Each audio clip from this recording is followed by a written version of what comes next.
네, 반갑습니다. 네, 저는 국민대학교 한동국 교수이고요. 처음으로 이렇게 자동차 사이버 보안 세미나에 와서 발표하게 되었는데, 우리 순천향대학교 임광미 교수님께서 추천해 주셔서 좋은 기회로 또 우리 암호학에 대한 설명을 드릴 수 있게 되어서 영광입니다. 국민대학교 내, 저는 정보보안 암호 수학과라는 학과에 이제 교수로 재직 중이고요.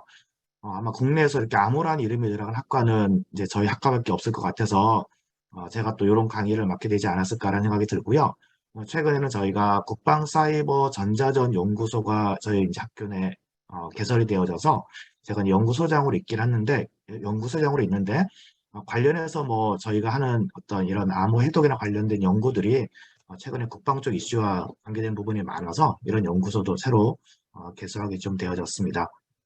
오늘 설명하게 될 내용이 사실은 조금 이렇게 우리 고용대 상무님이 설명하셨던 내용도 되게 어렵지만 또 우리 학생들한테도 이렇게 정보보안에서 암호를 가르쳐 보면 되게 많은 학생들이 이제 버거워하는 부분 중에 하나인 과목 중에 이 암호가 좀 들어 있습니다. 이유 중에 하나는 이제 수학을 기반한 이해들을 좀 많이 해야 되는 부분도 좀 있고 관련된 알고리즘들이 점점 복잡해지다 보니까 학생들이 많이 좀 쫓아오기 힘들어 하는데요.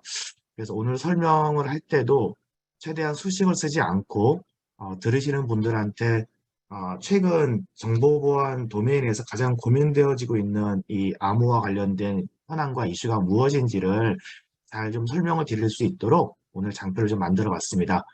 크게 이제 네 개의 목차로 설명을 드릴 예정이고요. 기본적인 이제 암호 관련된 이야기들을 이제 서두로 해서 현재 4차 산업혁명 과정에서 정보보안의 이슈와 그리고 우리가 현재 사용하고 있는 다양한 암호들이 있는데 이런 암호의 안전성에 대한 이야기들, 마지막으로는 초신뢰 고보정 환경에 적합한 차세대 암호의 필요성으로 오늘의 강연을 시작해 보겠습니다. 사실은 이 정보보안에서 암호의 필요성은 현재의 이야기만은 아니고요. 당연히 오래된 과거에서도 이런 어, 필요성들에 의해 사용되어졌던 여러 가지 그런 암호 기능적인 도구나 어떤 장치들이 존재했었거든요. 여러분들은 그게 무엇이라고 혹시 머릿속에 떠오르는 게 있을까요? 어, 제가 찾아본 거로는 아마 이게 전 세계에서 최초의 원거리 통신 방법이 아니었을까라는 생각을 해봅니다. 이제 봉화를 이용해서 멀리 떨어져 있는 사람 간에 약속된 봉화의 신호를 이용해 가지고 전달하고자 하는 어떤 내용을 봉화의 어떤 신호에 실어서 전달했던 방법이었을 건데요. 이 그림에서는 사실은 양쪽 끝에 있는 이 두 원주민과 가운데 있는 원주민 사이에 잘 봉화를 전달하고자 하는 그런 메시지를 전달하는 송신자와 사이에서 그런 메시지에 잘못된 정보를 실어서 정상적인 정보가 전달되지 못하게끔 하는 그런 두 가지의 목적이 다 이 장편이 좀 심어져 있습니다.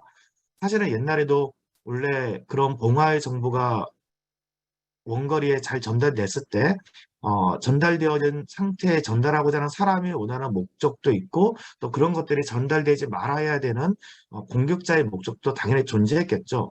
그러니까 이런 봉화 안에서도 원 기능과 그 기능을 무력화시키고자 하는 그런 공격자적 기능이 상존했을 거라고 보입니다.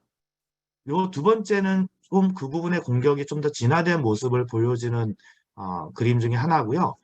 앞에서는 신호가 전달되어지는 것에 신호가 해석되지 못하게끔 우리가 오류 신호를 그 안에 심었다라고 보면 지금은 신호를 전달했던 신호를 중간에서 삭제하고 잘못된 의미가 전달되게끔 하는 신호를 우리가 가운데서 이렇게 다시 송신하는 모습의 이 봉화 신호의 모습을 좀 보여드리는 건데요.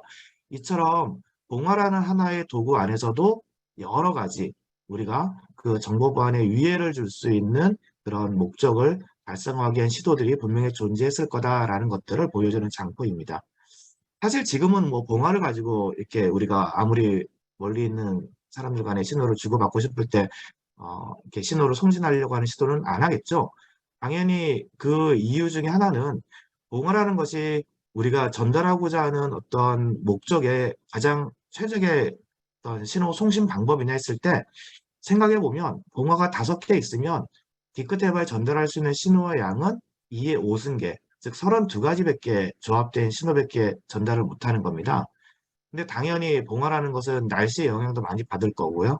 또 거리가 멀어질수록 그 봉화가 안전하게 그 전체 5개의 봉화에 의해서 송신하고자 하는 전달하고자 하는 내용이 중간에 오류 없이 전달되어지는 것들은 좀 쉽지 않을 거라고 생각이 듭니다. 따라서 많은 사람들이 이런 동화를 기반한 어떤 신호 전달 방법에서 조금 더 간단하고 또 많은 양의 정보를 전달하기 위한 시도들이 분명히 있었을 거고요.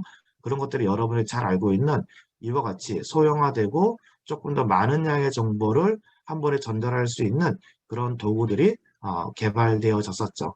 그래서 이렇게 뭐 작대기의 어떤 육각형 같은 구조의 가족띠를 돌려서 우리가 가족띠가 이 육각형의 크기라든지 또 육각형의 모양에 따라서 우리가 전달하자는 글씨들이 만들어질 수 있게끔 하는 방법이라든지 밑에 있는 시즈 암호처럼 알파벳의 조합의 방법을 바꿔서 우리가 원하는 정보를 숨겨서 상대방에게 전달하려고 하는 이런 시도들이 있었는데요. 당연히 이러한 방법들도 지금의 현대 우리가 그 디지털 정보들을 가공하고 처리할 때는 당연히 쓰지는 않는 방법입니다. 이유는 좀 불편하죠. 일단은 봉화보다는 편한데 그래도 전달하기 위해서 이렇게 육각형의 도구 막대기를 좀 써야 되거나 이런 알파벳을 조합하는 방법 자체에서 나올 수 있는 경우의 수라는 것들이 그렇게 많지 않기 때문에 사실은 현재 이런 도구들은 더 이상 우리가 학부생들한테 암호 해독 경진대회 같은 경우 때 한번 내보는 문제 이상은 절대 현재 사용되어지고 있지는 않습니다. 근데 이제 산업혁명들로 인해서 기계식 장치들이 많이 발전하다 보니까 앞에서 말했던 그런 도구식의 암호 장치들이 아닌 기계식 암호 장치들이 만들어지기 시작했었고요. 이게 제가 이제 설명하는 과거 3세대, 그래도 근현대에 가장 많이 사용되어졌던 암호 장치들을 좀 저희가 사진으로 좀 보여드리는데요. 퍼플하고 애니그마는 이제 2차 세계전 때 일본하고 독일 분들이 가장 많이 사용했던 암호화 장치라고 알려져 있습니다. 뭐 아시겠지만 실제 이제 애니그마 같은 경우는 영화에서 나왔던 그 앨런 튜닝이 애니그마를 해독해서 2차 세계대전 때 우리 전장에서 우리 연합군이 승리할 수 있는 큰 기여를 했던 것들을 여러분 아마 기억하실 거고요. 이조차도 사실은 그때는 상당히 안전하고 또 고속으로 데이터를 좀 처리할 수 있는 그런 장치 중 하나였겠지만 지금은 이제 암호 박물관에서나 존재하는 그런 장치가 되겠죠. 왜냐하면 더 이상 이런 장치들로 인한 암호화 기법들이 안전하지 않기 때문입니다. 그럼 현재 우리가 사용하는 암호화 방법들 또는 이제 정보 보안에 사용되어지는 여러 가지 암호 프리미티브들은 무엇이냐면 여기 나와 있는 것처럼 앞에서처럼 봉화나 어떤 나무 막대기나 퍼플이나 애니모와 같은 이런 어떤 장치들이 아니라 이런 이름으로 이렇게 논리적인 논리 도면들만 디자인되어 있는 이런 암호들이 현재 우리가 사용하는 현대 1세대 암호라고 불리는 그런 암호 조합들입니다. 실제로 저희가 뭐 데스니, AS니, RSA니, ECC 같은 이런 이름들은 특정 암호의 설계 도면의 레이블과 같은 것들이고요. 이런 것들의 기능이나 목적들이 정상적으로 잘 작동하게끔 하기 위해서는 우리가 소프트웨어든 하드웨어든 특정 형상물로 구현해서 디바이스에 동작할 수 있게끔 그 형성화해야 되는 그런 중간 단계의 이슈들이 반드시 필요한 부분들이기도 합니다. 사실 이제 제가 지금 설명드렸던 현재 1세대 암호들은 대부분 수학적 구조를 가지고 컴퓨터 사이언스를 이용해 실제 우리가 사용하는 다양한 디바이스에서 동작할 수 있도록 형성화되어져 있습니다. 그래서 많은 학생들이 지금 이런 암호들을 좀 어려워하는 것들이 그런 암호들에 대한 구조나 또 안전성 분석이나 또는 최적화 또는 다양한 활용도를 하기 위한 네트워크들에서 그런 암호의 활용도를 잘하기 위해서는 다양한 학문적 백그라운드를 좀 이렇게 배워야 되는 부분들이 있다 보니까 암호에 대한 이해가 사실 학생들이 처음에 받아들일 때 많이 어려워하는데요. 사실 그만큼 이런 부분들이 다양한 학문들을 복합적으로 사용할 수밖에 없는 이유가 아까 말씀드렸듯이 현재 우리가 쓰는 암호들은 이런 기밀성, 인증, 무결성, 그다음에 뭐 부인 봉쇄 같은 다양한 기능들을 제공하기 위해서 우리가 암호 프리미터라 불리는 대칭키, 공개키, 뭐 암호 프로토콜과 같은 이런 다양한 시스템들을 디자인할 수 있는 설계 도면을 제공할 수 있게끔 만들어져 있는 거거든요.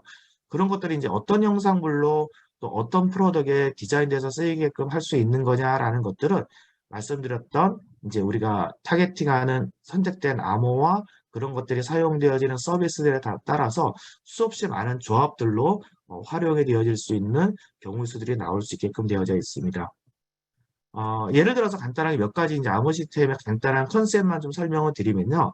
대칭키 암호라는 것은 양당 간에 공유된 똑같은 키를 이용해서 암호화, 복호화를 수행할 수 있는 메커니즘을 제공하는 건데요. 예전에는 뭐 이렇게 커플이라든지 애니머와 같이 이런 장치를 기반해서 만들어졌었다면 지금 아까 말씀드렸던 AES나 데스, 뭐 국산 암호인 시드나 아리아라 같은 이런 각각의 암호의 설계도에 따라 우리가 특정한 메시지들을 그 암호 설계도에 정의된 그런 규칙들에 의해서 우리가 데이터들을 가공해서 송수신해서 키를 갖고 있는 사람만이 암호화나 복호화를 할 수 있는 그런 메커니즘을 제공하는 것들이 이제 대칭키 암호다. 근데 대칭키 암호는 말 그대로 암호화 복호화가 동일한 키로 이루어진다. 그래서 대칭키 암호라고 여러분들이 이해하시면 개념적으로 좀 쉬울 것 같습니다. 근데 이제 대칭키 암호에 대응되어지는 공개키 암호 시스템이라는 게 존재하는데요. 공개키 암호 시스템은 앞에서 말씀드렸던 대칭키 암호랑 조금 차이점 중에 하나가 뭐냐면 암호화와 복호화에 사용되어지는 키가 서로 상이하고 근데 여기서도 공개키라는 개념을 썼던 것처럼 암호화 키는 공개를 할 수가 있고 공개되어져서 누구나 암호화를 할 수 있고 대신 복호화 키는 그 암호화 키의 쌍으로 만들어진 거로 그 암호화 키에 해당되는 복호화 키를 갖고 있는 사람만이 우리가 열어볼 수 있는 그런 암호학적 구조를 좀 가지고 있습니다. 그래서 기존의 대칭키 암호랑은 좀 다르게 공개키의 암호는 암호화를 한 사람조차도 자신이 암호화한 것을 복호화키를 가지고 있지 않기 때문에 열어볼 수 없는 그런 특이점들도 좀 존재하죠. 그래서 이렇게 이제 공개키 암호, 대칭키 암호 둘 다 똑같이 암호화라는 기능을 제공하지만 그 암호화 기능을 제공하기 위해서 만들어진 이 시스템의 구조적 특징들에 따라서는 각각의 사용의 용도나 목적들이 조금은 다르게 또 쓰여질 수도 있습니다. 이렇게 이제 우리가 이런 공개키 암호 같은 경우는 현재 가장 많이 사용되어지는 것들이 RSA, ECC 같은 것들이 있고요. 그 다음에 최근에 가장 많이 또 이슈가 되어지는 PQC라는 이런 새로운 공개키 암호들도 고려되어지고 있습니다. 그리고 뭐 여러분들이 많이 뭐 실생활에서 많이 또 활용하고 있는 인증이라는 것들도 우리 암호 프리미티브에서 빠질 수 없는 그런 어떤 기능 중에 하나가 되겠죠. 뭐 여러분들이 많이 쓰는 지문이나 안면, 홍채 또는 뭐 카드라든지 비밀번호, 그다음 최근에 많이 이제 사용된 핀테크 같은 이런 어떤 모바일 간편 인증들을 이용해서 우리가 원하는 어떤 권한이 있는 사람들이 특정 시스템이라든지 어떤 인가된 정보에 접근할 수 있는 그런 권한을 획득하기 위해서 이런 오센티케이션 같은 인증 시스템들이 반드시 필요하게 됩니다. 사실 앞에서 설명드렸던 것들을 다시 한번 요약해 정리해 보면 우리가 어떤 암호 프리미티브를 쓰든지 간에 기본적으로는 정상적인 오리지널 디지털 정보를 특정 함수들을 이용해서 가공된 디지털 정보로 바꾸는 이런 역할들을 하는 것들이 비밀성을 제공한다 그러면 이제 암호 알고리즘, 무결성을 제공한다 그러면 예를 들면 해시 함수 또는 인증들을 제공하고 싶다 그러면 전자서명과 같은 이런 암호 프리미티브들을 이용해서 다양한 가공화된 디지털 정보를 바꾸는 함수들을 우리가 가지고 있다라고 이해하시면 여러분들이 좀 편하실 것 같습니다. 사실 우리 실생활에서 벌써 여러분들이 인지하지 못하실 수도 있지만 다양한 디바이스 내에서 이 암호를 기반한 정보보호 서비스들을 여러분들이 받고 계시고요. 오늘도 여러분들이 벌써 수십, 수백 번의 정보보호 서비스를 벌써 받았을 겁니다. 예를 들어서 여러분들이 스마트폰을 다 갖고 계시고요. 통화를 하든 메시지를 보내든 그 안에 유심을 기반한 또는 그 안에 다양하게 들어가 있는 애플리케이션 앱을 통해서 여러분들의 정보들 또 여러분들의 인증 관련된 그런 내용들이 다 암호화 또는 그 서명들을 통해서 안전하게 잘 가공 처리가 되어졌고요. 여러분들이 아침에 지하철이나 또는 버스를 타고 오셨다면 그 안에 사용되어진 교통카드, 여러분 은행에서 이제 발급받은 그런 교통카드들 안에서 또한 여러분들한테 안전하게 과금하기 위한 그런 정보관 서비스들이 벌써 여러분들이 오늘도 받고 이렇게 현장에서 또는 이제 회사에서 이 강연을 듣고 계실 것 같은데요. 실제 이제 우리가 갖고 있는 이런 다양한 스마트 기기에 앞서 말씀드렸던 암호라는 것이 눈에는 보이지 않지만, 왜냐하면 그런 녀석들은 디자인되어 있는 어떤 형상물들에 따라서 하드웨어든 소프트웨어든 그 형상물들이 우리가 다양한 이런 스마트 기기 내에 들어가 있을 뿐이지, 서비스 상에서는 그런 암호라는 기능들이 바로 눈에 보이지는 않잖아요. 하지만 그런 것들이 있기 때문에 우리가 안전하게 다양한 스마트 기기 내에서 우리가 정보반 서비스들을 기반한 안전한 그런 서비스들을 활용하고 또 공급받고 있다라고 여러분들이 이해하시면 좋을 것 같습니다. 실제 우리가 지금 현재 뭐 4차 산업혁명이라는 이야기들은 뭐 많은 좀 오래된 이렇게 진부한 단어일 수도 있겠지만, 이런 4차 산업혁명이란 단어와 함께 가장 많이 나왔던 이야기가 개체의 다양성, 또 그런 개체들의 어떤 커넥티비티, 그 다음에 그런 것들을 위해서 만들어지는 폭발적인 어떤 정보의 양들이 미래에 우리가 맞닥뜨릴 다양한 이런 서비스, 네트워크, 플랫폼, 디바이스들 안에서 이런 정보들이 얼마나 안전하게 우리가 처리하고 가동해야 되는 이슈들에 맞닥뜨릴 거다라는 이야기들을 많이 여러분들이 접하셨을 텐데요. 실제로 이제 여러 자료 조사들을 통해서 보면 3월 인터넷 디바이스에서 한 70%가 보안 취약점에 노출되어져 있다라는 이야기들을 많이 하고 있습니다. 사실은 이제 그런 것들이 취약점에 노출되어지는 환경의 접점들은 되게 다양할 텐데요. 뭐 웹 인터페이스라든지 뭐 충분하지 않은 인증이라든지 권한부여라든지 또는 뭐 멀웨어, 소프트웨어 이런 것들에 대해서 그런 취약점들의 포트들이 많이 발생이 되어지고 있는데요. 실제 뭐 가전 자동차, 의료 등 기존 IoT가 적용되어 있는 과정에서 혹시 보안이 적용되지 않았던 상황들에서 이렇게 발생되어졌던 사례들이 이 장표에서 보여진 한 세 가지 정도로 제가 소개를 좀 드려볼 수 있을 것 같습니다. 앞에서도 우리 뭐 김영대 이 상무님께서 고영재 상무님께서 말씀을 하셨는데, 사실 이제 우리 자동차 같은 경우는 뭐 자동차 차량 진단 앱 같은 경우 원격으로도 많이 하잖아요. 사실 그런 부분에서 악성 코드로 감염된 차량 진단 앱을 통해서 자동차 원격 제어에 의한 취약점들은 간간히 많이 뉴스에서도 저희가 보여지고 있는 것 같고요. 최근에 이제 홈 서버 해킹, 뭐 여러분들이 뉴스에서도 2021년도 많이 봤던 월패드 해킹과 같은 이런 것들을 통해서 원격에서 안전하지 않게 사용되어지고 있는 그 내부 이 스마트 홈 안에서의 어떤 그런 통신의 취약점들은 벌써 우리 국민 실생활에 많이 이렇게 노출되어질 수 있는 어떤 정보보안 개인 프라이버시 이슈가 발생되어질 수 있다는 것들은 벌써 언급이 되어졌고요. 좀 더 민감한 거는 심박기 같은 신호정보 위반조를 통해서 우리 몸에 이제 내장되어 있는 어떤 그런 IT 기기들의 오동작들을 통한 이런 취약점들은 우리 생명에도 영향을 미칠 수 있는 그런 어떤 취약점으로도 많이 식별이 되어지고 있습니다. 실제로 이런 IoT 도입 후에는 이런 앞에서 말씀드렸던 취약점들이 발생을 하면 그런 것들을 우리가 대응하는 것에 대한 비용들이 고비용이 되어질 수밖에 없다는 이야기들은 사실은 너무 많이 우리가 이제 언급을 하고 있는데요. 그 예 중에 하나가 앞서도 말씀드렸던 2021년도 월패드 해킹 이슈가 사실은 아파트 전체 단지에 장착되어 있는 월패드를 사실 한 번에 다 걷어낸다라는 것들이 그렇게 쉬운 이야기는 아니죠, 현실적으로. 그러니까 이제 그런 것들이 한 번 장착이 되어지면 사실 그 서비스에 의해서 발생되어진 다양한 취약점들에 의한 개인정보보호 이슈라든지 아니면 거기 안에서 발생되어진 여러 가지 주요 정보라든지 기밀 정보들에 대한 어떤 취약점들에 대한 대응들을 한다라는 것은 향후에 대응하기가 사실은 그렇게 용이치 않을 수도 있다라는 이야기들이 많이 나오고 있고요. 그래서 이제 보안 내재화에 대한 이야기들이 간간히 이제 이런 부분에 대한 대응 방법으로 많이 고려되어지고 있다라고 말씀드릴 수 있을 것 같습니다. 기존의 사이버 월드에서 발생했던 이런 해킹 취약점들은 기크대발 정보의 유출, 사실은 금전 피해에 국한되어졌다면 이제 리얼 월드에서의 이런 사이버 취약점들은 우리가 국가 기관망의 시스템 정지, 그리고 경우에 따라서는 우리 국민의 생명까지 위협할 수 있는 그런 어떤 취약점의 확대성까지 연결이 되어질 수 있어서 실제로 우리가 이런 사이버 보안에서의 다양한 IoT 제품들에서 어느 수준 레벨의 보안을 고려해야 되느냐에 대한 이야기들이 이제 조금 더 다양한 의미들을 가지고 우리가 고민해야 될 이슈가 있지 않을까라는 생각을 해봅니다.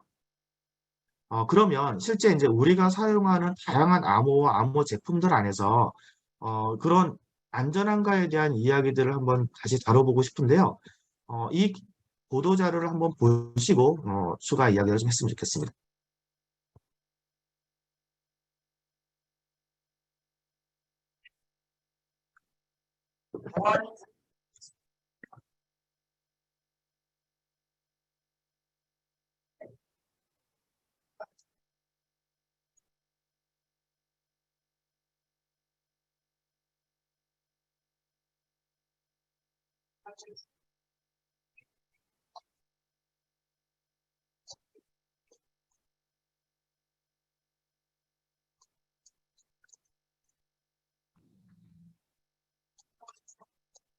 아, 교수님, 저는 오디오를 들을 수가 없는데요. 교수님께서 변사를 해주셔야 될 것 같은데요.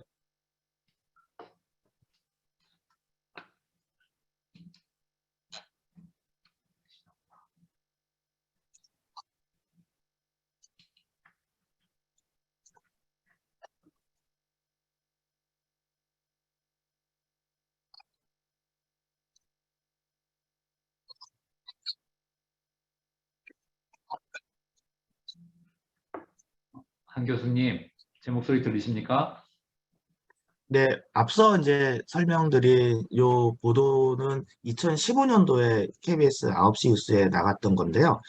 이제 그때 저희가 좀 의뢰를 받아서 우리 국내 주요 공공기관을 포함한 출입 통제 시스템에 사용되어지고 있는 그 신분증의 복제 가능성에 대한 이야기들이 이제 좀 그때 이 뉴스를 통해서 공개가 되어졌고, 뉴스를 보신 것처럼 꽤나 많은 주요 기관들 또는 이제 뭐 호텔 정부 청사들에서 그런 복제 가능성들이 이제 실제 검증이 좀 되어졌던 건데, 사실은 뒤에서도 간단하게 설명하겠지만 이 사용됐던 카드가 암호 알고리즘이라는 게 실제 쓰였고요.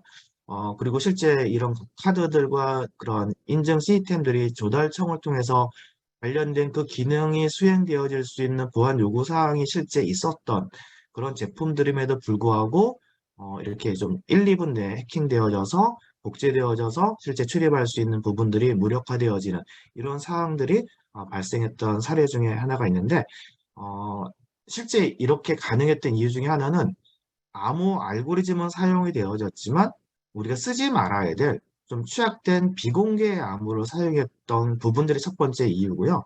두 번째는 이제 저가라는 이야기입니다. 이제 그런 시스템에 대거 특정 환경에서 출입 통제 시스템을 만들다 보면 조달에서는 조금 더 싸고 또 동일한 기능처럼 보여질 수 있는 것들을 조달해서는 입찰에 이제 다양한 업체들이 들어가니까 그런 입찰되어진 제품들 중에서 선택되어져서 주요 기관에서도 사용이 되어졌던 부분들이 이런 현상을 발생하게 했던 원인 중에 하나가 아니었던가라는 생각을 좀 해보고요.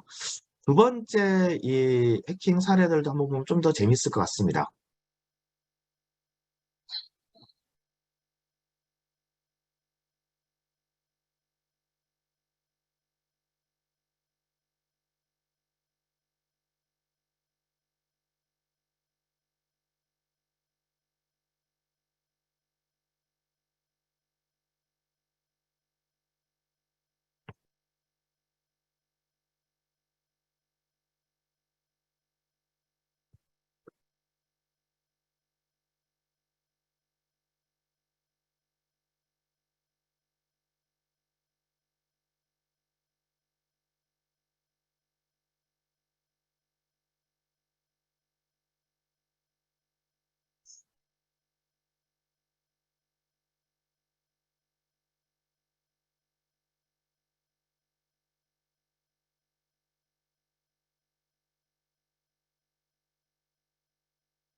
네, 앞에서 또 보여준 두 번째 이제 마우스 잭사에서 보여줬던 이제 무선 키보드 마우스 해킹 사례이고요.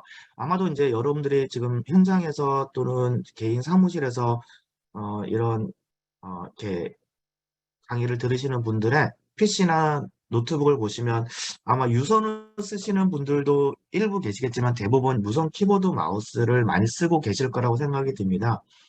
앞서 설명드렸던 이 무선 키보드 마우스가 실제 이제 제조사에서 AS 같은 특정 암호를 기반으로 패킷 통신들은 다 암호화해서 하거든요. 근데 실제 이제 저희도 이 영상을 보고 요 이제 시스템들의 취약점들을 그대로 상존하는지 저희가 국내에 반입되어 있는 무선 키보드 마우스들을 검사해 봤더니 이렇게 앞서 이제 영상에서 보여줬던 이런 류의 취약점들이 그대로 존재하는 키보드 마우스들이 많이 존재하는 걸 확인했고요. 실제 이제 그것들은 암호의 취약점은 아니고 그 암호가 사용하는 프로토콜의 취약점에 의해서 우리가 특정 시스템의 권한을 획득하거나 권한 획득 없이도 그 동굴이 꽂혀 있는 어떤 특정 PC나 노트북들에 우리가 어떤 악의적인 메시지를 전송할 수 있는 그런 어떤 공격들이 수행이 되어질 수 있다라는 것들을 확인할 수 있는 공격 중에 하나였습니다. 그래서 이 두 번째 같은 경우는 정상적인 AS 같은 표준화된 암호는 사용했지만 그 사용되는 암호가 사용되어지는 프로토콜의 취약점에 따라서도 이런 어떤 우리가 이 정보나 어떤 저 이슈들을 발생시킬 수 있다라는 것들을 보여주는 사례였고요. 세 번째 같은 경우는 이제 여러분들이 좀 익숙하지 않은 영역일 수 있는데 이제 템페스트 공격이라고 많이 불리는 건데요. 실제로 이제 이거 일본의 NICT랑 이제 NTT 도코모 같은 이 통사에서 이렇게 이런 연구들을 많이 좀 하고 있는데 여기서 보여지는 것처럼 여러분의 모니터가 주요 정보들이 모니터에서 여러분들이 이제 편집 같은 거 할 때 보면 많이 모니터 화면상에서 띄워놓고 우리가 어떤 작업을 하잖아요. 근데 그 모니터를 나만 보고 있지 않고 제3자가 같이 보고 있다로는 어떨 것 같습니까? 지금 이 영상에서 보여주는 것들이 바로 이제 그것의 한 사례를 보여드리는 건데요. 실제로 우리가 어떤 타겟 PC에서 방사되어지는 모니터의 전자파 신호를 수집을 하면 그 모니터 신호를 제3자가 수집된 전자파 신호로 인해서 이렇게 재현이 가능합니다라는 이야기들을 하는 연구들이 이제 템페스트 공격들에서 많이 나오고 있는데요. 실제는 이거는 이제 우리가 모니터 안에서 보여지는 신호는 우리가 암호에서 보일 수는 없잖아요. 왜냐하면 우리가 타이핑하고 있는 정보가 정상적으로 잘 타이핑되어지고 있는지를 눈으로 식별하고 나서 그 다음에 그 정보의 파일들을 암호화할 수 있지만 일단 화면상에 뿌려지는 것들은 우리가 정상적인 플레인 텍스트를 보여줘야만 우리가 그 정보들은 가공 처리를 하게 되어지는데요.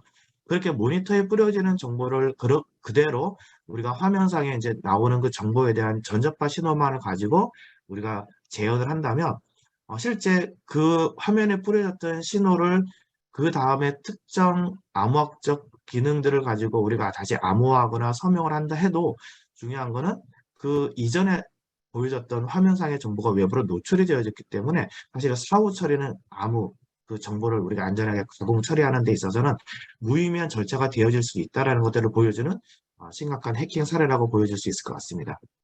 앞서 설명드렸듯이 현재 제가 보여드렸던 세 가지 취약점들은 크게 보면 취약한 암호를 사용한 상황, 그 다음에 정상적인 암호를 사용하지만 취약한 프로토콜, 세 번째는 암호를 사용하기 이전에 보여지는 어떤 화면이나 모니터의 어떤 정보들이 외부로 노출되어졌을 때 발생한 취약점들입니다.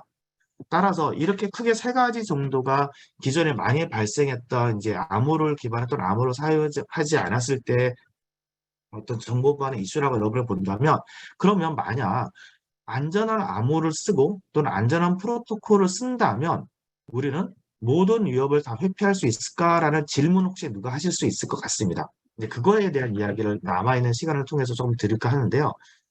현재 2세대 우리가 암호 기반의 취약점의 가장 강력한 공격으로 불리는 게 이 장표에서 보여드리는 사이드 채널 공격이라는 것들이 존재합니다. 실제 앞서 설명드렸듯이 우리가 쓰고 있는 암호는 논리 암호이거든요. 암호가 형상화되어지기 이전에 구조적인 논리만 제공하고 그 녀석들이 특정 디바이스나 칩 내에 들어가기 위해서는 소프트웨어나 하드웨어로 그 암호를 형상화해서 활용이 되어지는데 그 녀석이 또 정상적으로 동작을 하려면 전력을 써서 그 디바이스가 동작해야만 그 암호가 구동이 되어져서 우리가 원하는 어떤 기밀성이라든지 무결성이나 인증들을 제공할 수 있게 되는 거죠. 그런데 이제 실제 우리가 암호학적으로 그 암호의 안전성을 말할 때는 디바이스 내에서 암호가 동작할 때의 이런 상황이 가정된 정보들은 전혀 고려가 되어져 있지 않습니다.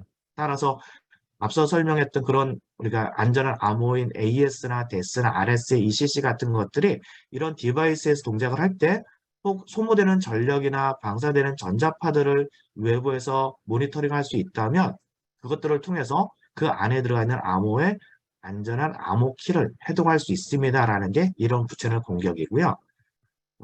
우리가 이제 조금 데모에서 많은 분들이 이제 이런 공격들에 대한 이해가 좀 부족해서 만들어 놓은 이렇게 동영상인데요. 실제 왼쪽, 오른쪽에 암복호화 장치가 아두이노로 만들어져 있고요.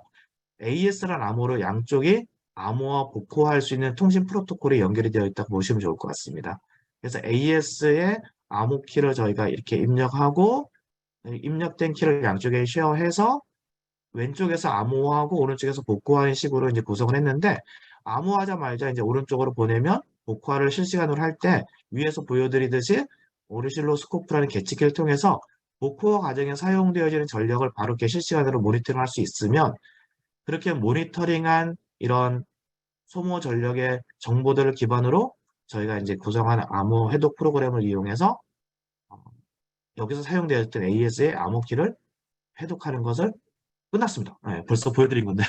이렇게 실시간으로 해독할 수가 있습니다. 근데 단 전제 조건이 우리가 이때 사용된 전력 정보를 모니터링 할 수 있으면 가능합니다라는 전제 조건이 있는 거지만 그런 것들이 모니터링 하는 건 별로 어렵지는 않거든요. 네, 그런 정보가 있다면 이렇게 우리가 안전한 암호를 하더라도 암호키를 해독할 수 있는 문제가 발생하고요.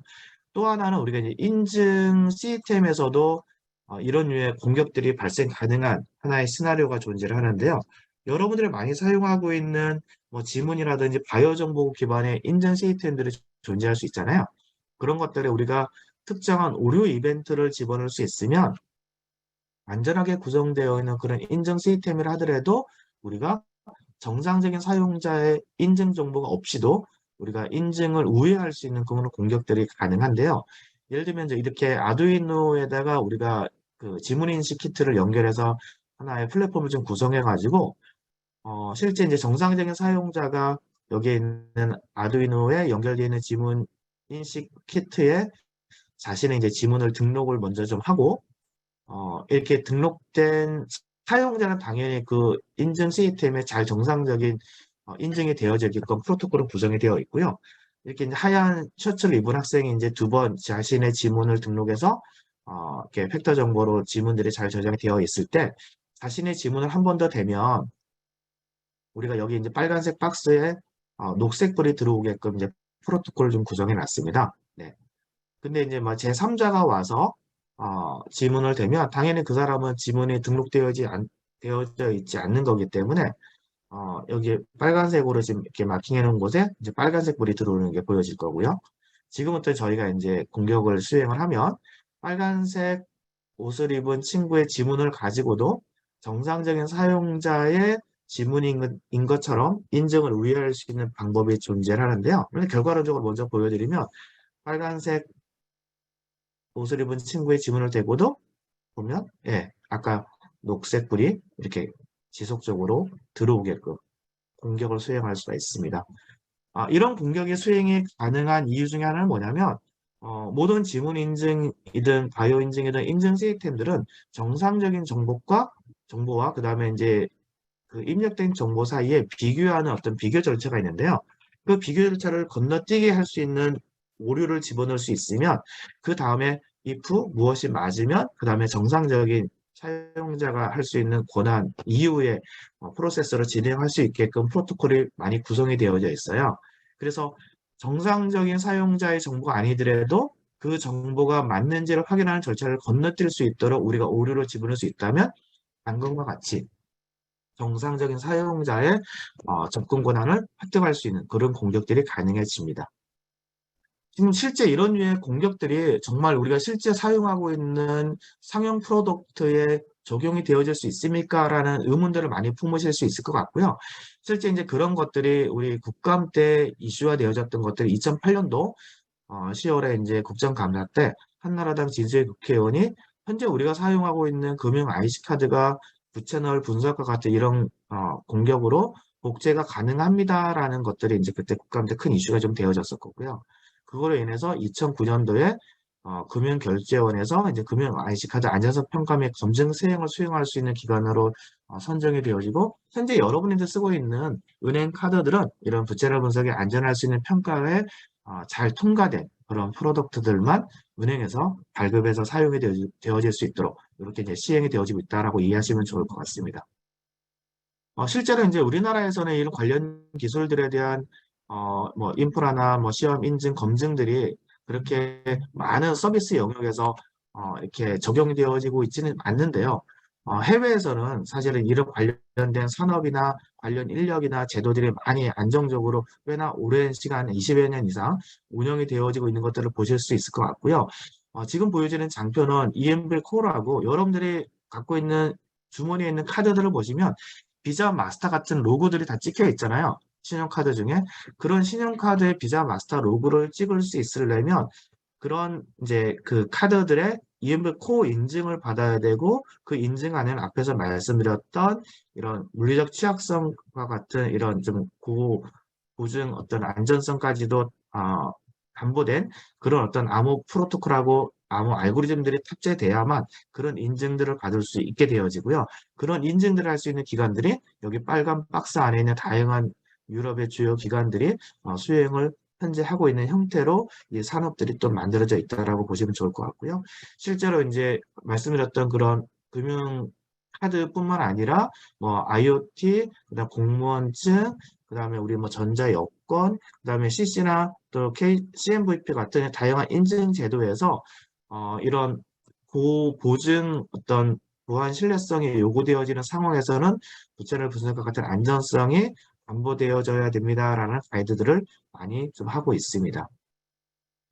실제로 우리가 요 다음 장표들에서 보여질 이야기들은 뭐냐면 그 전에 이제 우리가 사용되었던 대부분의 암호들이라고 보면 안전한 암호, 그다음 필요에 따라서는 어떤 최적화된 암호 이런 것들이 특정 시스템들에서 이렇게 사용되어질 수 있도록 만들어지고 적용이 되어졌는데 방금 설명을 드렸던 것처럼 이런 또 다른 디바이스에서의 물리적 취약점들의 발생들로 인해서 다양한 디바이스에 현재 우리가 사용하고 있는 이런 암호들에 대한 취약점들이 이 부채널 공격과 같은 안전성을 담보한 새로운 더 신뢰 가능한 암호들을 만들어내기를 요구하고 있고요.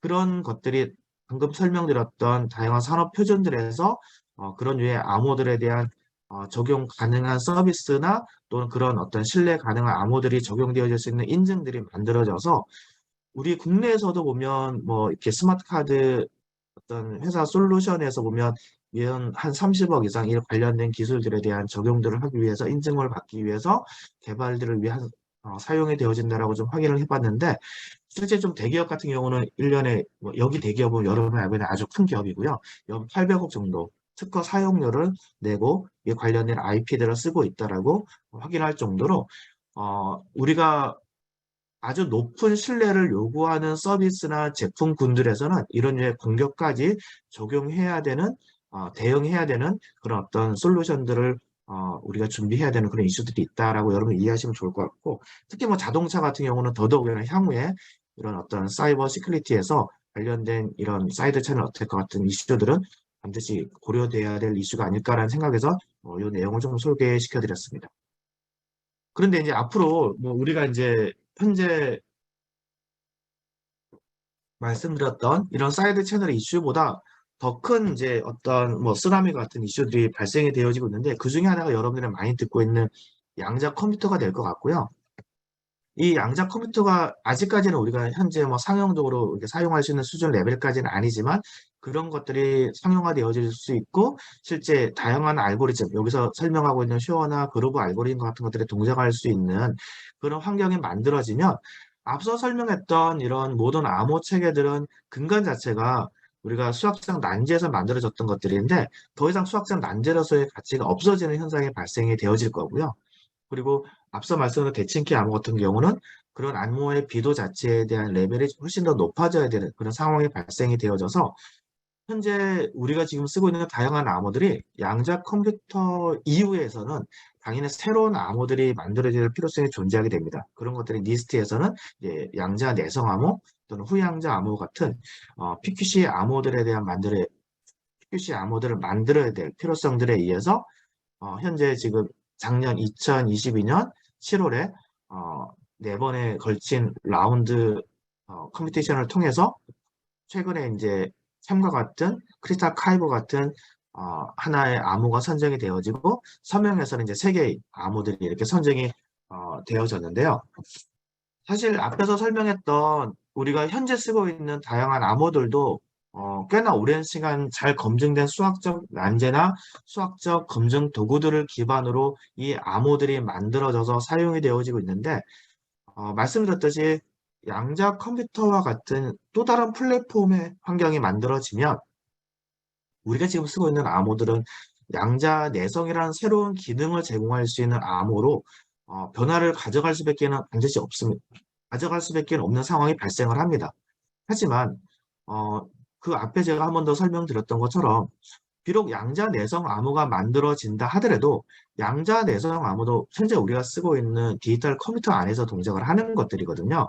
그러면 당연히 그 암호들도 물리적 정보들을 내뱉게 될 거고 물리적 정보들에 의한 부채를 공격 같은 또 다른 취약점들이 발생할 수 있는 부분이 있어서 양자 내성과 또는 물적 취약성의 내성들을 안보한 초신뢰 고부증 암호들에 대한 이슈들은 우리가 미래 암호에서도 반드시 고려해야 될 그런 어떤 현상 중에 하나다라고 여러분들이 이해하시면 아마 향후에 미래에 또 다른 고신뢰 고부증 고신뢰 암호들을 여러분들이 다루거나 적용해야 되는 상황일 때 이 두 가지 컨셉들은 반드시 머릿속에 좀 넣어두시면 좋겠다라는 생각을 말씀을 드리고 싶습니다. 크게 보면 아마도 이제 뭐 이렇게 암호를 활용하시는 분들은 이 네 가지 부분을 제일 많이 고려하실 거라고 생각이 듭니다. 이제 뭐 우리가 이제 양자 내성 암호라는 가정하에서만 미래 암호에서 설명을 드리면 가장 많은 부분들은 이제 최적화이겠죠. 여기 제일 왼쪽 좌상단에 있는 것처럼 실제로 우리가 쓰고 있는 어떤 특정 디바이스, 뭐 자동차, 뭐 다양한 어떤 네트워크 이런 데서 우리는 이런 목적에 달성할 수 있는 가장 효율적인 것들이 무엇인지 찾고 싶어 이런 부분일 수 있을 것 같고요. 또 이제 우상당 오른쪽. 근데 우리는 우리 회사만을 위한 새로운 양자 내성함을 우리는 만들고 싶어. 대부분 이제 특정 목적에 따라서는 비공개 또는 공개가 되지만 본인들이 만든 암호들을 사용하는 경우도 좀 존재하거든요. 뭐 그런 목적에 우리는 새로운 디자인을 하고 싶어. 이런 이야기를 하실 수 있을 것 같고요. 또는 이제 뭐 이렇게 회사에서는 제보를 하지는 않겠지만 연구소라든지 뭐 국가기관들에서는 그런 암호들이 정말 안전한 거야? 정말 그런 것들을 우리가 믿고 우리 국가기관에 쓸 수 있는 거야? 라는 것들을 자꾸 검증하기 위해서는 좌하단에 있는 양자 알고리즘들에 대한 이야기들을 가지고 우리가 쓰고 있는 양자 내성 암호들이 정말 10년, 20년, 좀 100년 이상 믿고 사용할 수 있는 암호들인지에 대한 검증들을 위해서 양자 알고리즘들을 만들기 위한 노력들을 할 거고요. 이제 저희 같은 이제 암호 공학 쪽을 하는 사람들의 입장에서는 그런 것들이 어떤 암호가 됐던 그리고 어떤 류의 환경에서 사용이 되어지든 가장 높은 신뢰를 줘야 되는 환경에서는 우리가 양자 내성과 물리적 취약성까지 안전성을 줄 수 있는 우리 SCA 세이프한 PQC 암호 같은 이런 류의 컨셉의 암호들을 우리가 만들고 디자인하고 설계하는 것들에 대한 필요성들을 말하지 않을 수 없지 않을까라는 생각을 좀 가져봅니다. 아마도 이제 여기 오늘 모이신 분들이 대부분 이제 자동차 사이버 보안을 고민하시는 분들의 자리라고 들었고요. 사실 이제 그런 자동차 사이버 보안의 미래를 또 고민하실 때, 그러면 우리는 앞으로 어떤 선택을 해야 돼? 라는 고민들을 많이 하실 것 같습니다. 아까 이제 우리 고용대 상무님한테도 뭐 우리는 조직을 어떻게 해야 돼? 사람을 몇 명 둬야 돼? 비용을 얼마? 우리 전체 예산에서 써야 돼? 이런 고민들을 하셨는데, 사실은 그거와 함께 그러면 우리가 다루는 자동차 사이버 보안에서의 우리의 수준은 어디까지 안전한 것을 우리는 만들고 또 제공하고 고민해야 돼라는 부분들일 거라는 생각이 좀 드는데요. 그런 것들은 아마 수없이 많은 커뮤니티에서 여기 계신 분들이 참여하시면서 그런 것들에 대한 해법을 찾기 위한 고민들을 많이 하실 거라고 생각을 하고요. 여러분한테 조금 도움이 될 수 있는 또 그런 커뮤니티 중에 하나를 간단하게 소개하면서 오늘의 강연을 마무리할까 합니다. 사실 이제 7월 달에 제가 이제 같이 운영을 하고 이제 이 프로그램을 프로그램에 참여하고 있는데요. 부채널 정보 분석 워크숍이라는 것들이 이제 7월 6일, 7일에 여수에서 있고요. 사실 앞에서 말씀드렸던 암호에 관련된 설계, 구현, 취약성 분석, 적용 관련된 모든 부분들이 다 좀 이렇게 심도 있게 이렇게 다뤄지는 워크숍 중에 하나라고 보시면 좋을 것 같습니다. 그래서 관련된 프로그램들은 필요하시면 제가 좀 공유를 좀 드릴 수 있을 것 같고요. 여러분들이 앞으로 우리 자동차 사이버 보안의 미래를 또 더 안전하게 책임지고 만들어 가주실 것을 믿고 또 관련해서 특히 암호와 관련된 역할에서 제가 또 도움을 드리고 또 관련해서 이렇게 협조할 부분이 있으면 앞으로 더 이번 기회를 시점으로 열심히 참여하면서 도움을 드릴 수 있도록 그런 노력을 하겠다라는 말씀을 드리면서 강연을 마무리하도록 하겠습니다. 네, 강연 들어주셔서 감사합니다. 교수님 감사합니다. 네. 암호 알고리즘을 하나로이 만들어 쓰지 말지어다. 암호 알고리즘이 좋다 하더라도 그 프로토콜이 엉성하면은 있으나 마나하다 하는 말씀을 깊이 잘 들었습니다. 더군다나 실제 부채널 공격 같은 사례를 보니까는 그동안 자동차의 사이버 보안 대책을 적용하면서 뭐 이렇게까지는 너무 과하지 않아라는 생각을 한 적이 있었는데요. 전혀 과하지 않다라는 쪽으로 생각을 바꾸게 됐습니다. 좋은 설명을 해주셔서 정말 감사합니다.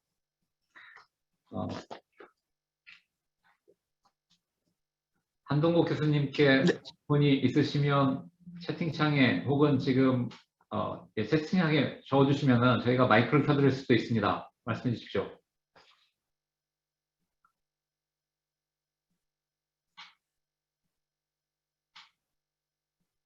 질문이 없으신데요, 이거?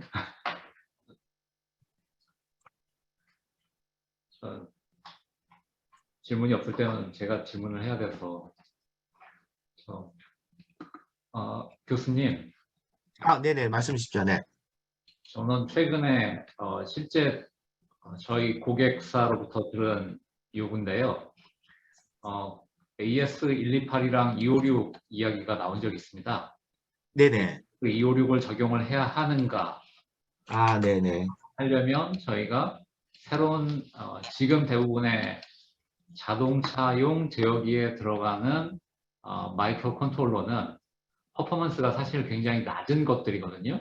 네네. AS128과 AS256 사이에 연산량 차이 때문에 새로운 칩을 사야 하거나 더 비싼 칩을 하거나 말거나 하는 그런 차이가 있습니다. 그래서 고객사에서 AS128을 가급적이면 쓰면 좋겠는데 256과 128을 구분하는 기준은 무엇으로 삼으면 되는지를 문의한 적이 있습니다. 이건 어떻게? 네. 너무 아마 제일 고민이 되실 수 있는 현실적인 질문이 될 것 같고요. 그 앞서서 설명드렸던 이제 사실 그 필요성의 트리거가 됐던 부분 중에 하나가 어, 양자 컴퓨터의 이슈라고 말씀을 드리는 게 맞을 것 같습니다. 이제 최근에 이제 우리 암호 비도 관련된 이제 정부 부처에서 좀 심도 있게 요즘에 논의가 되고 있는 부분 중에 하나도 국가 지금 권장 암호 비도는 112비트 현재 쓸 수 있도록 권장이 되어져 있거든, 키사에서요. 네, 근데 이제 128비트 AES를 쓰면 현재는 충분한데 네, 256비트로 확장하는 거에 대한 고민을 현재 되게 이렇게 주요하게 좀 논의를 하고 있는 이유 중에 하나가 뭐냐면 양자 컴퓨터가 나오면 현재 저희가 쓰고 있는 암호의 비도가 스퀘어 루트로 떨어지기 때문에 128비트를 안전도를 주고 싶을 때는 그것의 두 배인 256비트로 확장하는 것들을 이게 양자 컴퓨터 이후 세대에서는 현재 기본 가이드로 가지고 있어요. 네. 그러니까 물론 양자 컴퓨터가 언제 현실화되어져서 우리가 쓰고 있는 현재 이런 암호 체계에 적용이 되어지는 시점을 예견할 수는 없으나 예를 들어서 이렇게 볼 수 있지 않을까 싶습니다. 자동차 같은 경우는 우리가 한 번 만들어진 자동차가 실제 안전하게 사람들이 타고 쓰는데 보통 한 10년 주기라고 뭐 그보다 더 길게 요즘은 탈 수 있는 형체의 내구성이 있기 때문에 만약에 10년 정도 탈 수 있는 자동차를 하면 그 10년간 사용되어지는 그 자동차 안에 들어가 있는 이슈들은 10년간 충분히 보완적인 어떤 기능상 특별한 추가 이슈가 발생되지 않을 수 있는 그런 보안 솔루션들이 탑재되어지는 걸 기본 가정화해야 되지 않을까 생각이 들거든요. 네. 그러면 지금은 112 또는 128비트 AS가 안전할 수 있으나 지금 만들어진 자동차가 10년 후에도 안전하기를 희망할 때 과연 그 112나 128비트 비트로 쓰이는 암호가 향후 10년 안에 계속 안전성을 유지할 수 있느냐에 대한 고민들을 해야 되는 시점은 맞지 않을까 생각이 들고요. 네. 그것이 아까 말씀드렸듯이 이슈에 대해 아마 대부분 제가 볼 때는 AS가 아마 에이직 칩으로 적용이 되어져 있을 것 같다는 생각이 좀 들어요. 맞습니다. 그러니까 그게 에이직으로 들어가 있을 때는 소프트웨어로 만약에 뭐 펌웨어나 이렇게 들어가 있을 때는 쉽게 업데이트가 될 수 있겠지만 칩으로 들어가 있는 상태에서는 모든 이슈들을 걷어내고 다시 256 AS가 들어가 있는 이슈 칩으로 갈아 끼워야 되는 현상이 발생할 거잖아요. 네. 그러니까 그런 부분들에 대한 장기적 플랜들은 우리 아까 말씀드렸던 양자 컴퓨터로 인해서 발생되어지는 국가 이제 암호 비도 상향의 이슈들하고 아마 맞물려서 산업체 쪽에서는 되게 많은 혼란들이 분명히 있을 것 같다는 생각이 들고 현재적으로 그런 부분들을 미리 고민하셨더라면 저는 뭐 만약 권하기를 가능하면 좀 빠르게 256으로 바꿔가는 부분에 대한 플랜들을 좀 일찌감치 세우는 것들이 회사 내에서도 그런 혼란들을 최소화시킬 수 있는 어떤 그런 방안들이 아닐까. 그 시점을 정확하게 언제부터라고 말하기 쉽지 않겠지만 반드시 그 시점을 오고 우리 자동차를 뭐 5년, 10년 만들고 안 만들 건 아니기 때문에 네. 그런 이슈들은 선제적으로 고민하고 있는 것들은 필요할 거다라는 생각을 좀 가져봅니다. 네. 감사합니다. 제가 기억이 정확한지 모르겠으나 대한민국의 폐차 관련된 협회가 있고 그 협회에서 발표한 통계를 보면은 2021년인가 그때 자동차 수명이 15.6년이랍니다. 폐차까지. 네네. 네. 그러면은 그리고 그 15.6년은 불과 한 10년 사이에 2배쯤 늘어난 기간이라고 되어 있더라고요. 앞으로 더 늘어날 것 같은데 그렇게 되면 한 20년이라고 잡고 양자 컴퓨터가 20년 안에는 나온다고 보는 게 그래도 좀 안전한 생각이겠죠? 지금 양자 컴퓨터 관련된 커뮤니티에서 가장 빠르게 보는 입장은 2030년 정도로 보는 입장도 있어요. 네. 그래서 미국에서 양자 내성 암호를 표준화를 시작하고 그 표준화의 데드라인을 2024년도에 표준화 완성까지 1차 표준을 벌써 이제 2022년 작년도에 4개 알고리즘 표준화가 됐고 구체적으로 이제 양자 내성 암호를 마이그레이션해서 필드에 적용하는 것은 2030년 이내로 플랜들을 대부분 미국도 잡고 있거든요. 그러니까 말씀하셨듯이 자동차의 내구성이 15년이라고 하면 분명히 지금 만들어서 15년 이후에 쓰이게 될 자동차에는 양자 내성이 적용되지 않은 암호들이 적용되어져서 실제 이제 우리 실생활에서 타고 다니는 자동차에 사이버 시큐리티 이슈가 적용될 수도 있는 그런 어떤 혼재된 상황이 꽤 오랜 시간 존재는 분명히 할 거라는 생각이 듭니다. 그래서 이제 아마도 7월 둘째 주에 이렇게 이제 국가 주요 부처에서 PQC 마이그레이션에 관련된 주요 국가 어젠다 발표가 분명히 이제 하겠다라고 지금 이제 선언은 좀 되어져 있는데요. 그때 한번 들어보시면 우리나라 국가 정책상 양자 컴퓨터 이후에 양자 내성 암호를 어떤 형태로 우리 국가 주요 기관이나 산업들에 사용되어지는 암호 체계 내 전환 이슈들을 우리가 국가에서 가이드하겠다라는 것들을 잘 챙겨 보시면 고민하시는 그런 부분에서도 이제 특히 자동차 사이버 보안 안에서의 어떤 대응 전략들도 고민하시는 데 조금 더 도움이 되지 않을까라는 생각을 좀 해봅니다. 감사합니다. PQC 관련해서 국가정책 발표 시기까지 알려주셔서 정말 유용한 정보입니다. 감사합니다. 질문이 몇 개 들어와 있는데요. 배복수님께서 하신 질문은 제가 드렸던 질문으로 가름할 수 있을 것 같습니다. 아, 윤세호 본부장님께서 주신 질문이 아니라 커멘트인가요? 제가 먼저 읽겠습니다. 좋은 암호화 강연 감사드립니다. 자동차 시스템에 대한 부채널 공격 중 실제 실현이 가능한 공격, 위협에는 어떤 것들이 있는 것으로 예상하시고 그로 인한 피해는 개인정보 노출 외에 어떤 것들이 있을 수 있을까요? 아마 지금 기술로는 불가능하더라도 공격 기술 발전에 따라 그리고 자동차 기능, 특히 커넥티드 기능, 멀티미디어 인포테인먼트 기능의 확장에 따라 다양한 부채널 공격 피해가 발생할 수 있을 것 같습니다. 감사합니다. 네. 사실은 원래 이제 오늘 강연할 때 강연 제목이 암호학 기초라고 이제 주셔서 네. 되게 좀 고민이 이제 또 여러 번 오늘 청중들이 이제 암호 쪽을 많이 잘 모르시고 또 이제 암호를 활용하시는 부분에서도 조금 많이 이렇게 좀 그런 경험들이 많지 않으신 분들도 계실 거다라고 의견을 주셔서 최대한 이제 암호 쪽에 초점을 좀 맞춘 개념으로 많이 설명을 드리려고 이렇게 장표를 만들었던 거고요. 네. 실제로 자동차에 적용된 사례들에 대한 이슈들은 꽤나 많이 뭐 여러분들도 뉴스나 기타 뭐 그런 어떤 해킹 컨퍼런스들에서도 많이 보셔서 아실 거고, 특히 이제 부채널 정보 기반으로 RF 신호 해킹, 혹시 목소리가 안 들리시나요? 잘 들립니다. 네.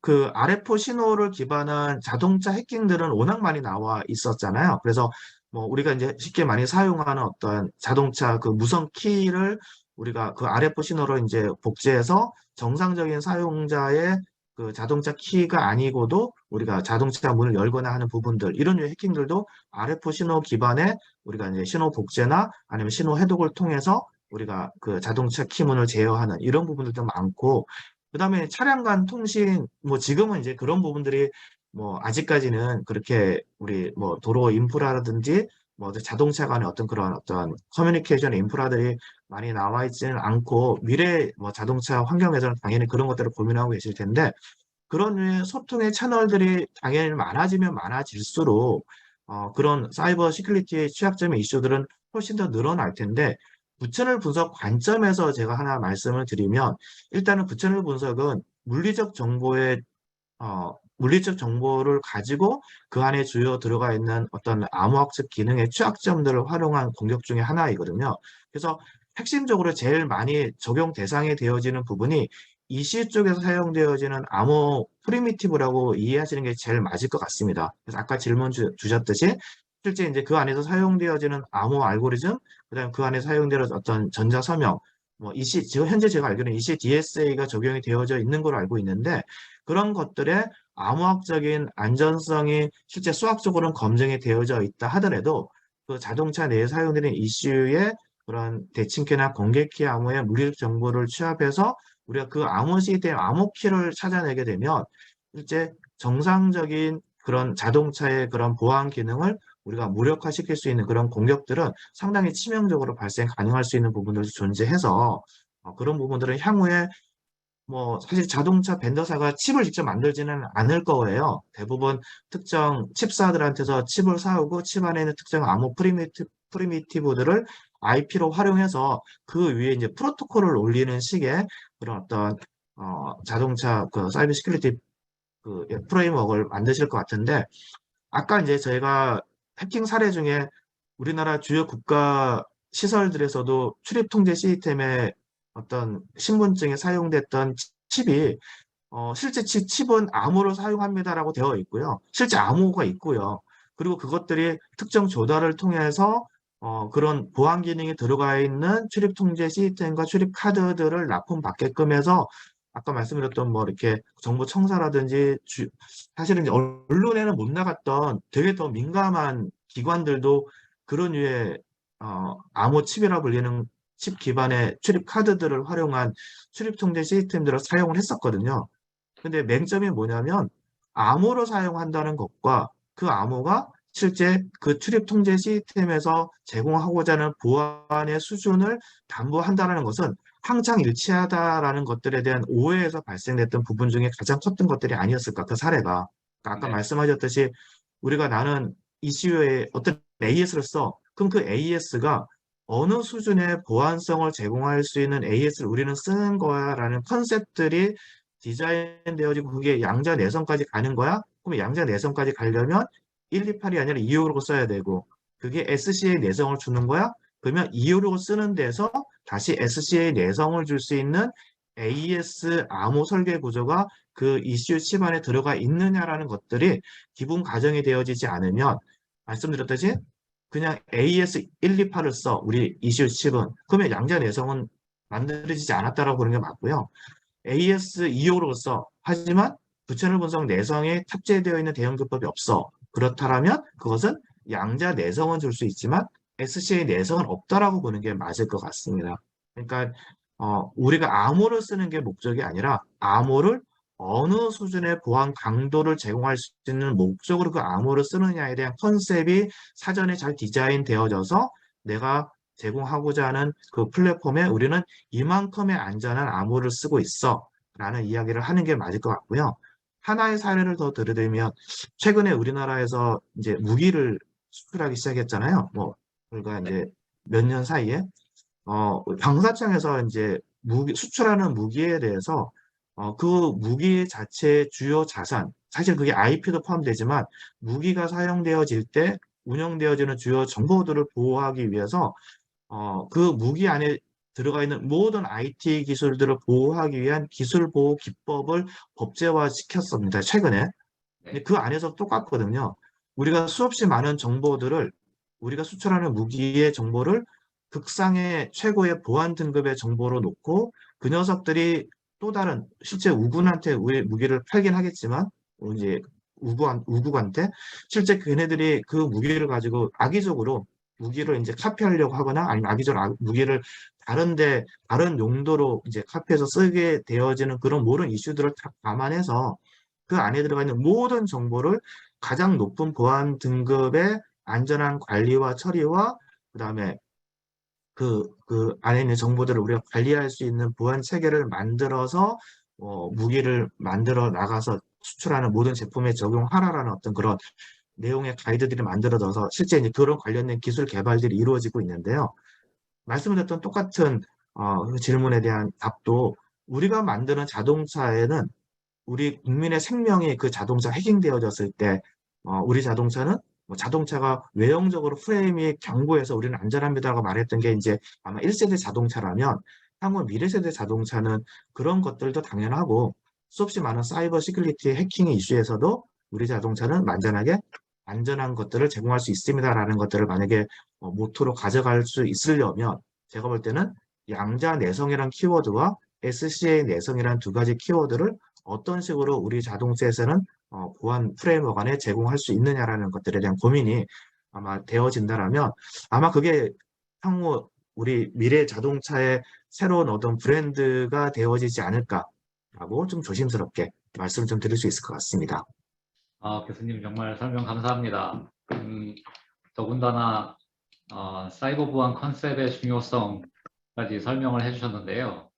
때마침 다음 달에 저희 세미나 주제가 타라와 사이버 보안 컨셉 그리고 인증과 KMS입니다.